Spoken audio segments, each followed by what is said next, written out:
Jubilee Hills bypoll కు సమయం ఆసన్నమైంది. ఈ నెల 11న జూబ్లీహిల్స్ ఉప ఎన్నిక జరగబోతుండగా ఇవాళ సాయంత్రం నుంచి ఆంక్షలు అమల్లోకి రానున్నాయి. ఇప్పటికే జూబ్లీహిల్స్ పై ప్రత్యేక ఫోకస్ పెట్టిన పోలీసులు భారీ బందోబస్తును ఏర్పాటు చేశారు. ఈ బైపోల్ కోసం దాదాపు 800 మంది సెంట్రల్ ఫోర్స్ రంగంలోకి దింపింది.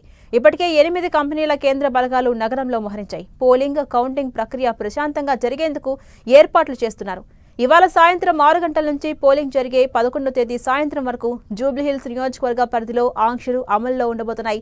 నియోజకవర్గ వ్యాప్తంగా 144 సెక్షన్ అమల్లోకి రాబోతుంది.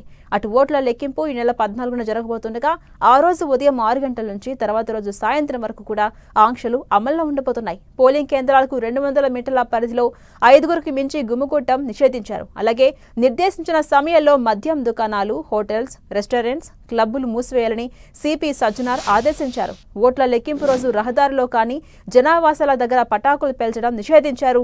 ఆంక్షలు ఉల్లంఘిస్తే కఠిన చర్యలు తప్పవని హెచ్చరించారు. జూబ్లీహిల్స్ లో పహారా కాస్తున్న పోలీసులు అడుగడుగునా తనిఖీలు చేపడుతున్నారు. తనిఖీల కోసం 15 ఫ్లయింగ్ స్క్వాడ్స్ చెకింగ్ నిర్వహిస్తున్నారు. ఈ తనిఖీలో ఇప్పటి వరకు దాదాపు 3,33,00,000 విలువైన నగదును పోలీసులు సీజ్ చేశారు.